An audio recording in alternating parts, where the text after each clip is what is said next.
ಈ ಜೋರ್ ಮಳೆಗಾಲದಲ್ಲಿ ಏನಾದರೂ ಖಾರವಾಗಿ ತಿನ್ಬೇಕು ಅನ್ಸ್ತಾ ಇರುತ್ತಲ್ವಾ? ಯಾವಾಗಲೂ ನಮ್ಮಮ್ಮ ರುಚಿಯಾಗಿ ಮಾಡ್ಕೊಳ್ಳೋರು ಇದನ್ನ.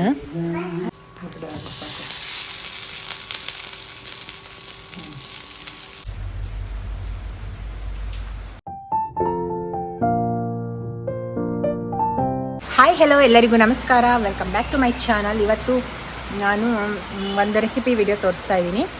ನೀವು ಹೊರಗಡೆ ನೋಡ್ಬೋದು ಎಷ್ಟು ಮಳೆ ಬಂದಿದೆ ಅಂದರೆ ನಮ್ಮ ಊರಲ್ಲಿ ಸಿಕ್ಕಾಪಟ್ಟೆ. ಇಲ್ಲಿ ನೋಡ್ತಾ ಇದ್ದರೆ ನೀರೆಲ್ಲ ನಿಂತ್ಕೊಂಡಿದೆ, ಅಷ್ಟು ಜೋರು ಮಳೆ. 3 ಡೇಸಿಂದ ಕಂಟಿನ್ಯೂಸ್ ಆಗಿ ಬರ್ತಾಯಿದೆ, ಒಂದು ಸ್ವಲ್ಪನೂ ಸ್ಟಾಪ್ ಇಲ್ಲ. ಮಳೆ ಹೊಡಿತಾನೇ ಇದೆ, ತುಂಬ ಜೋರಾಗಿ ಮಳೆ.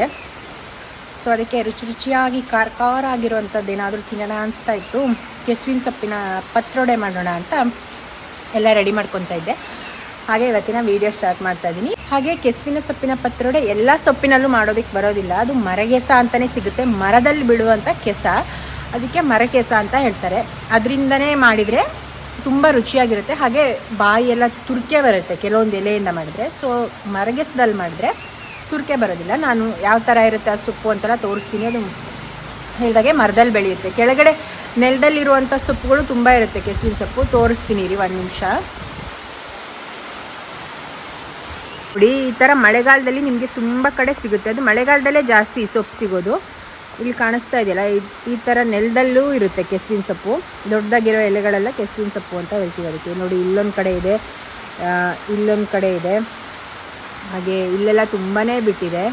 ಈ ಥರ ಸೊಪ್ಪುಗಳನ್ನೆಲ್ಲ ಅಷ್ಟೊಂದು ಮಾಡ್ಕೊಂಡು ತಿಂದರೆ ರುಚಿಯಾಗಿರಲ್ಲ.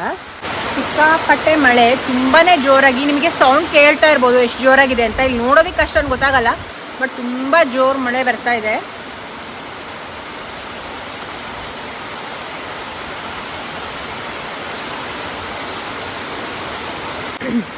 ಬನ್ನಿ ಇವಾಗ ನಾನು ರೆಸಿಪಿ ತೋರಿಸ್ತೀನಿ, ಹೇಗೆ ಮಾಡೋದು ಅಂತ ನೋಡ್ಕೊಂಬರೋಣ.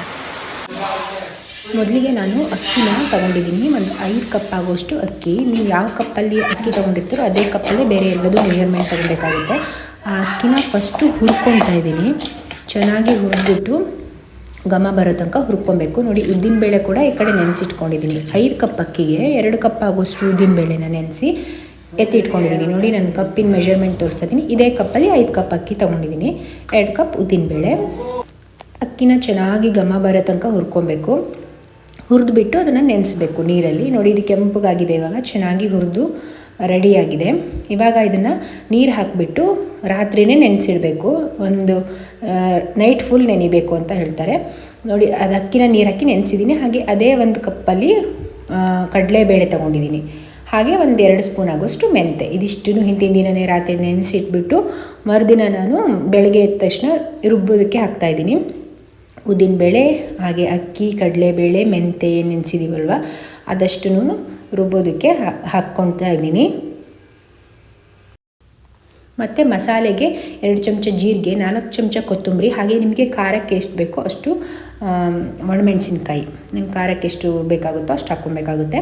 ನಾನಿಲ್ಲೊಂದು 7-8 ಹಾಕಿದ್ದೀನಿ. ರುಚಿಗೆ ತಕ್ಕಷ್ಟು ಉಪ್ಪು, ಹಾಗೆ ನೆನೆಸಿರುವಂಥ ಹುಣಸೆಹಣ್ಣು ಒಂದು 2-3 ನಿಂಬೆಹಣ್ಣು ಗಾತ್ರದಷ್ಟು ತೊಗೊಬೇಕಾಗುತ್ತೆ. ಜಾಸ್ತಿ ಹುಳಿ ಬೇಕಾಗುತ್ತೆ ಈ ಕೆಸುವಿನ ಸೊಪ್ಪಿನ ಪತ್ರೊಡೆಗೆ.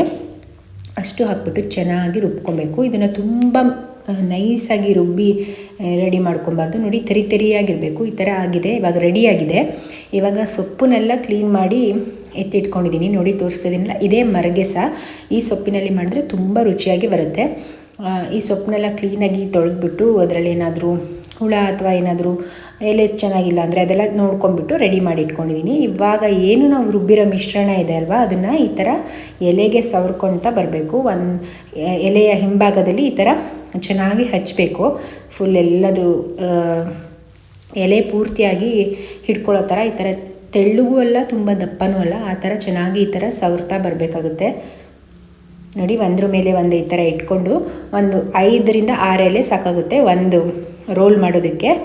ನೋಡಿ ನಾನು ಒಂದು 5 ಎಲೆ ತಗೊಂಡಿದ್ದೀನಿ. ಚೆನ್ನಾಗಿ ಈ ಥರ ಸವರ್ಬಿಟ್ಟು ಅದನ್ನು ರೋಲ್ ಮಾಡಿ ಸ್ಟೀಮರಲ್ಲಿ ಬೇಯಿಸಬೇಕು.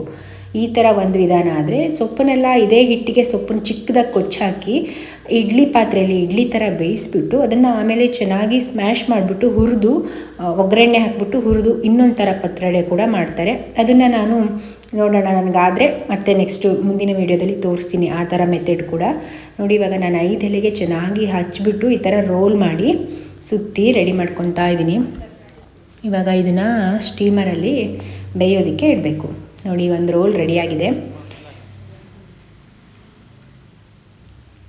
ದೊಡ್ಡ ಇಡ್ಲಿ ಪಾತ್ರೆ ಆ ಥರ ಏನಾದರೂ ಇದ್ದರೆ ಅದರಲ್ಲೂ ಕೂಡ ಇಡ್ಬೋದು. ನಾನು ಒಂದೇ ಈ ಥರ ಒಂದು ರೋಲ್ ಮಾಡಿರೋದ್ರಿಂದ ಸ್ಟೀಮರಲ್ಲಿ ಚಿಕ್ಕದಾಗಿ ಬೇಯಿಸ್ಕೊತಾ ಇದ್ದೀನಿ. ಒಂದು 20 ನಿಮಿಷ ಬೇಯಿಸ್ಕೊಂಡ್ರೆ ನೋಡಿ ಚೆನ್ನಾಗಿ ಎಲೆ ಎಲ್ಲ ಚೆನ್ನಾಗಿ ಬೆಂದಿದೆ. ಹಾಗೆ ಒಳಗಡೆ ಇರೋ ಹಿಟ್ಟು ಕೂಡ ಬೆಂದಿದೆಯಲ್ಲ ಅಂತ ಚೆಕ್ ಮಾಡ್ಕೊಬೇಕು. ಚೆನ್ನಾಗಿ ಬೆಂದಿತ್ತಿದ್ದು. ಇವಾಗ ಇದನ್ನು ನಾನು ಕಟ್ ಮಾಡ್ಕೊತಾ ಇದ್ದೀನಿ ರೋಲ್ ಥರ. ಎಷ್ಟು ದಪ್ಪ ಬೇಕು ಅಥವಾ ತೆಳ್ಳಗೆ ಬೇಕೋ ಅದನ್ನು ನೋಡಿಬಿಟ್ಟು ನಿಮ್ಗೆ ಯಾವ ಥರ ಬೇಕೋ ಆ ಥರ ಕಟ್ ಮಾಡ್ಕೊಬೋದು. ನೋಡಿ ಈ ಥರ ಎಷ್ಟು ಚೆನ್ನಾಗಿ ಪದ್ರವಾಗಿ ಬಂದಿರುತ್ತೆ ಒಳಗಡೆ. ತುಂಬ ರುಚಿಯಾಗಿರುತ್ತೆ ತಿನ್ನೋದಕ್ಕೆ. ಇದನ್ನು ಇವಾಗ ನಾವು ರೋಲ್ ಥರ ಕಟ್ ಮಾಡಾದಮೇಲೆ ಫ್ರೈ ಮಾಡ್ಕೊಬೇಕಾಗುತ್ತೆ ತವಾದಲ್ಲಿ. ಈ ಥರ ತವಾ ಇಟ್ಕೊಂಡು ಅದಕ್ಕೆ ಎಣ್ಣೆನೋ ತುಪ್ಪನೋ ಹಾಕ್ಕೊಬೇಕು. ಕೊಬ್ಬರಿ ಎಣ್ಣೆ ಹಾಕಿದರೆ ತುಂಬ ಟೇಸ್ಟಿಯಾಗಿರುತ್ತೆ. ನಾನು ಇಲ್ಲಿ ಕೊಬ್ಬರಿ ಎಣ್ಣೆನೇ ಬಳಸಿದ್ದೀನಿ. ಕೊಬ್ಬರಿ ಎಣ್ಣೆನ ಚೆನ್ನಾಗಿ ಹಾಕಿಬಿಟ್ಟು ಎರಡೂ ಕಡೆ ಮತ್ತು ಸೈಡಲ್ಲಿ ಕೂಡ ಎಲ್ಲ ಕಡೆನೂ ಕ್ರಿಸ್ಪಿಯಾಗಿ ಬರೋ ಥರ ಅದನ್ನು ಫ್ರೈ ಮಾಡ್ಕೊಬೇಕು. ಕೊಬ್ಬರಿ ಎಣ್ಣೆ ಘಮನೇ ತುಂಬ ಚೆನ್ನಾಗಿರುತ್ತೆ. ಜಾಸ್ತಿ ಎಣ್ಣೆ ಸ್ವಲ್ಪ ಬೇಕಾಗುತ್ತೆ ಇದಕ್ಕೆ. ಒಂದು ಹಾಕಿಬಿಟ್ಟು ಚೆನ್ನಾಗಿ ಫ್ರೈ ಮಾಡ್ತಾಯಿದ್ದೀನಿ. 4 ಬದಿಯಲ್ಲಿ ಕ್ರಿಸ್ಪಿ ಆಗೋ ಥರ ಬೇಯಿಸ್ಕೊಂಡ್ಬಿಟ್ರೆ ತುಂಬ ರುಚಿಯಾಗಿರುವಂಥ ಪತ್ರೊಡೆ ರೆಡಿ ಆಗುತ್ತೆ. ಮಳೆಗಾಲದಲ್ಲಿ ತಿನ್ನೋದಕ್ಕೆ ಸಖತ್ತಾಗಿರುತ್ತೆ. ಖಾರವಾಗಿ ಜೋರಾಗಿ ಮಳೆ ಬರ್ತಾ ಇರಬೇಕು. ತುಂಬ ರುಚಿಯಾಗಿರುತ್ತೆ. ನೋಡಿ ಈ ಥರ ಕ್ರಿಸ್ಪಿಯಾಗಿ ಇಷ್ಟು ಬೇಯಿಸ್ಕೊಂಡ್ರೆ ಸಾಕು. ಯಾವಾಗಲೂ ನಮ್ಮಮ್ಮ ಮಾಡೋರು, ಈ ಸಲ ನಾನು ಟ್ರೈ ಮಾಡ್ತೀನಿ, ನಾನು ಕಲ್ತ್ಕೊತೀನಿ ಅಂತ ಮಾಡಿದ್ದೆ. ತುಂಬಾ ರುಚಿಯಾಗಿ ಬಂದಿತ್ತು. ಈ ವಿಡಿಯೋ ಇಷ್ಟ ಆಗಿದ್ದರೆ ಒಂದು ಲೈಕ್ ಮಾಡೋದನ್ನು ಮರಿಬೇಡಿ. ನಾನು ಮತ್ತೆ ಇನ್ನೊಂದು ವಿಡಿಯೋದೊಂದಿಗೆ ಸಿಗ್ತೀನಿ. ಎಲ್ಲರಿಗೂ ಒಳ್ಳೆಯದಾಗಲಿ.